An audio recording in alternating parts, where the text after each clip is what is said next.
Welcome to the GK objective biology channel. मैं हूं NEET गुरुजी। तो आप देख रहे हैं नीट 2017 का बुकलेट कोड वाई को हम सॉल्व कर रहे हैं बायोलॉजी वाले पोर्शन को। तो चैनल को सब्सक्राइब कर लें।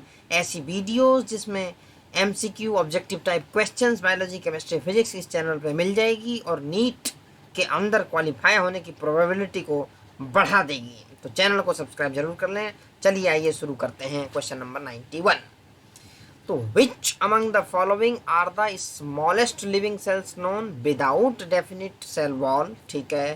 Pathogenic to plants as well as animals and can survive without oxygen. जहां बात विदाउट ऑक्सीजन की आ जाए तो ऑप्शन नंबर 4 माइकोप्लाज्मा इसमें सूट बैठता है।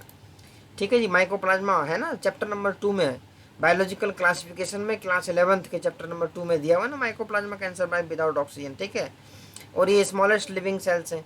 91 का 4 हो गया। 92 phosphoenol pyruvate PEP is the primary CO2 acceptor in C3 के अंदर क्या होता है, PGA होता है। ठीक है जी, phosphoglyceric acid PEP phosphoenol pyruvate कहाँ होता है, तो C4 प्लांट में होता है। ठीक है जी, C4 में हो जाएगा PEP। अच्छा, माल्ट कंस्टिट्यूट अबाउट NCERT के अंदर क्लियरली मेंशन्ड है भैया। Mucosal associated lymphoid tissue malt 50% होता है of the lymphoid tissue.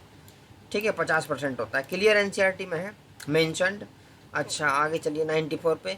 The DNA fragment separated on an agarose gel can be visualized after staining with. देखो DNA फ्रेगमेंट्स जो separate होती है ना, आप उसको नेक्ड आई से देख नहीं सकते और ऐसे भी जेल के ऊपर दिखती नहीं है। तो उसमें क्या डालना पड़ता है, ऐसा जो कि इंटरकैलेट कर जाता है दोनों DNA के जो स्ट्रैंड्स होते हैं दोनों ना, उनके बीच में जाके वो चिपक जाता है, तो वो होता है एथेडियम ब्रोमाइड। ठीक है, और ये यूवी लाइट की प्रेजेंस में ये फिर दिखाता है हमको बैंड्स। ठीक है जी, तो इंटरकैलेटिंग एजेंट भी है एथेडियम ब्रोमाइड। ठीक है, ये बीच में जाके इंटरकैलेट करता है मेजर ग्रुप्स में DNA के। तो ये हो गया 94 का ऑप्शन नंबर 1 करेक्ट हो गया। आगे चलिए 95 कैपेसिटेशन अकर्सिन कैपेसिटेशन एक्चुअली क्या होता है, physiologically activeness of the sperm कहाँ अटेंड करता है, तो फीमेल रिप्रोडक्टिव ट्रैक्ट में जाते ही कैपेसिटेशन होती है स्पर्म के अंदर, जो कि उसको फिजियोलॉजिकली एक्टिव बना देती है, एक्टिवली स्विम करता है ताकि फर्टिलाइजेशन हो जाए। 96 विच of the following is correctly matched for the product produced by them.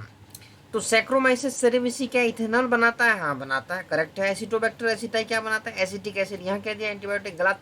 Methanobacterium क्या बनाता है, मीथेन गैस बनाती है, तो गलत हो गया। लैक्टिक एसिड दिया हुआ है, कौन बनाता है, लैक्टोबैसिलस। पेनिसिलियम नोटेटम ये बनाती है एंटीबायोटिक, तो ऑप्शन नंबर 1 है करेक्टली मैच्ड पूछा है ना, option number 1 is correctly matched. 97 which of the following statement is correct, 4 दिए हुए हैं, पूछा है करेक्ट। तो descending limb of loop of Henle is permeable to electrolyte, ये हो गया गलत, परमिएबल टू वाटर। ठीक है जी, तो पहला हो गया गलत। तो ascending limb of loop of Henley, ascending मतलब जो ऊपर जा रहा है, इज इम्परमिएबल टू वाटर, इसको ऐसे कह लो, यही कह लो परमिएबल टू इलेक्ट्रोलाइट, तो ये तुम्हारा है करेक्ट। ठीक है, ये तुम्हारा करेक्ट हो जाएगा क्योंकि इलेक्ट्रोलाइट्स को निकालेगा ताकि ऊपर जाते जाते धीरे धीरे डाइल्यूट हो जाए और इंटरस्टिशियम में जो इलेक्ट्रोलाइट्स की जो कंसंट्रेशन है उसको मेंटेन करने के लिए बाहर निकालेगा, तो इसलिए ये परमिएबल टू इलेक्ट्रोलाइट होता है और इम्परमिएबल टू वाटर होता है। ठीक है जी, 97 का option number 2। 98 the water potential of pure water.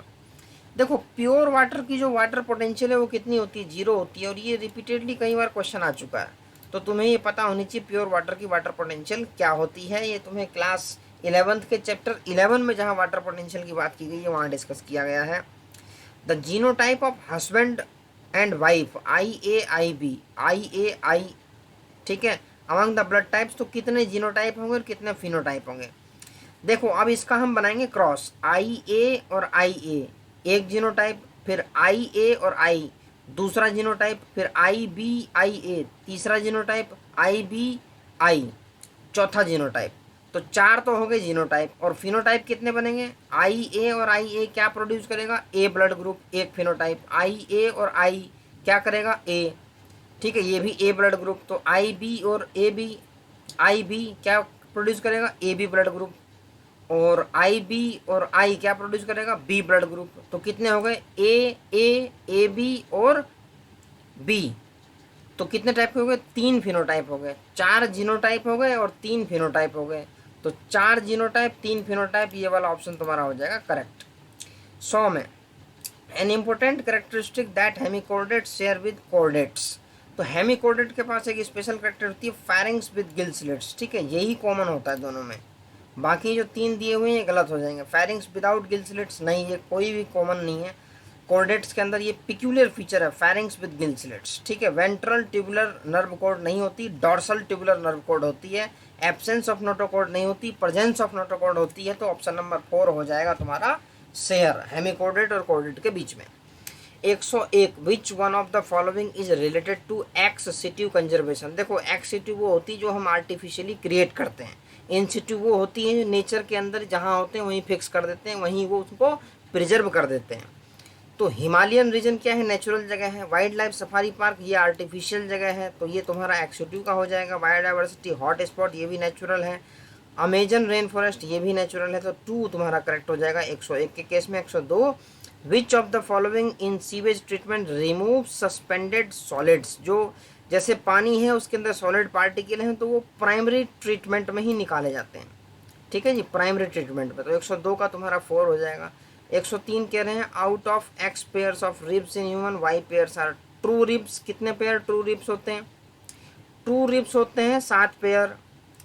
3 होते हैं तुम्हारे कौन से? और 2 होते हैं तुम्हारे फ्लोटिंग, 3 होते हैं तुम्हारे फॉल्स रिब्स। ठीक है, तो 24 वाले तो ऐसे ही हट गए। ऑप्शन 1 गया, 4 गया, 12 आ गए। 12 और 12 के साथ कौन सा कॉम्बिनेशन आएगा? 7 वाला। 7 पेयर्स होते हैं ट्रू। ठीक है, तो 103 का जो हो जाएगा करेक्ट आंसर भैया 103 का हो जाएगा ऑप्शन नंबर 2। ठीक है, 12 होते हैं, 12 में से 7 होते हैं तुम्हारे ट्रू रिब्स अटैच्ड। ये भी देख लो कैसा अटैचमेंट है, dorsally to vertebral column and ventrally to the sternum. ठीक है जी, तो ये भी तुम्हें ध्यान रखना है कहाँ कहाँ अटैच्ड है। तो ऑप्शन नंबर 2 इसमें हो जाएगा करेक्ट। आगे चलिए 104 double fertilization is exhibited by. देखो double fertilization is characteristic feature of the angiosperm, मतलब फ्लावरिंग प्लांट। डबल फर्टिलाइजेशन हमेशा हम फ्लावरिंग प्लांट में तो डिस्कस करते हैं, जब फ्लावरिंग प्लांट में डिस्कस करेंगे तो ऑप्शन नंबर 1 तुम्हारा हो जाएगा करेक्ट। आगे आइए, attractant and rewards are required for entomophily. Insect वाला जो पॉलिनेशन होता है उसके अंदर चाहिए हमें अट्रैक्टेंट और रिवार्ड, तभी तो वो आएंगे लालच के बहाने और पॉलिनेशन करके जाएंगे। 106 कह रहे हैं विच one of from the those given below is a period of Mendel. Mendel ने कितने साल काम किया था भाई? 7 साल, 1856 से 1863। ये ध्यान रखना। ईयर पूछ लिया, बहुत रेयर क्वेश्चन है लेकिन पूछ सकते हैं ईयर भी। साइंटिस्ट ने किस ड्यूरेशन में काम किया था ये भी पता होना चाहिए। आगे चलिए, receptor site for neurotransmitter are present on. Neurotransmitter क्या होते हैं? प्री से निकलते हैं और पोस्ट को धरते हैं, तो पोस्ट साइनेप्टिक मेम्ब्रेन पे होते हैं। ठीक है, न्यूरो ट्रांसमीटर्स कहाँ होंगे? पोस्ट साइनेप्टिक मेम्ब्रेन पे उसके रिसेप्टर्स होंगे। आगे चलिए, which among the following is correct combination of aquatic mammals की बात की गई। क्या ट्राइगोन मैमल है क्या? Option number 1 reject. Seal shark क्या होती है कि तुम्हारी mammals? Option number 2 reject. Dolphin trigon क्या होती है मैमल्स? नहीं। वेल्स डॉल्फिन सील्स होती हैं मैमल्स? हाँ होती हैं, तो ऑप्शन नंबर 4 करेक्ट हो गया। 109 good vision depend on adequate intake of carotene rich foods. तो select the best option from the following statement. Vitamin A is derivative are formed from carotene. क्या ये ऑप्शन सही है? सही है। The photo pigments are embedded in the membrane disc of the inner segment. ये गलत है। Retinal is derivative of vitamin A, ये सही है।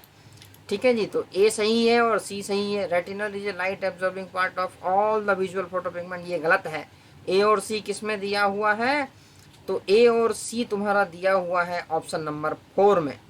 ठीक है जी, ऑप्शन नंबर 4 में तुम्हारा ए और सी दिया हुआ है। तो 109 का जो हो जाएगा भैया करेक्ट आंसर वो हो जाएगा ऑप्शन नंबर 4। आगे आ जाओ 110 पे।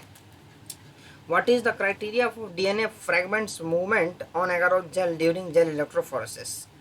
तो कौन सा जो है सबसे फास्ट मूव करेगा? Negatively charge fragment do not move. अरे भाई नेगेटिवली चार्ज ही तो मूव करेंगे ना, नेगेटिव की तरफ से धक्का लगेगा। Larger the fragment size farther it move. नहीं, लार्ज वाला तो बहुत स्लो चलेगा। Smaller the fragment size the farther it moves. Yes, option number 3 ये तुम्हारा सही हो जाएगा। ठीक है जी, जितना छोटा होगा उतना तेजी से आगे भागेगा। तो हमने डिस्कस कर लिए हैं क्वेश्चन नंबर 91 से लेके 110 तक।